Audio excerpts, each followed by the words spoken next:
আমাদের শরীরে প্রোটিনের ঘাটতি হলে একাধিক সমস্যা দেখা দিতে পারে। শরীরে যে প্রোটিনের অভাব হয়েছে তা বুঝবেন কোন কোন লক্ষণ দেখে? প্রোটিনের অভাবে দেখা দিলে হাত এবং পায়ে ফ্লুইড জমে ফুলে যেতে পারে, যাকে বলে সোয়েলিং। পায়ের পাতা বিশেষ করে ফুলে যেতে পারে। প্রোটিনের ঘাটতি শরীরে দেখা দিলে পেশির ক্ষয় হয়।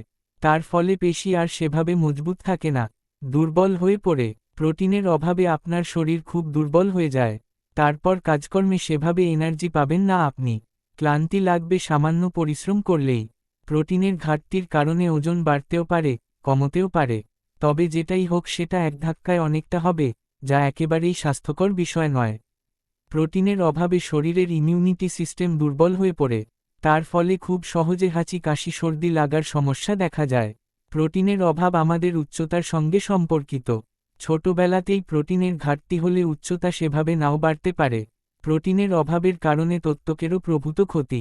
ত্বক রুক্ষ, শুষ্ক হয়ে যায়। এতই রুক্ষ হয়ে যায় যে ত্বকে ফেটে পর্যন্ত যেতে পারে।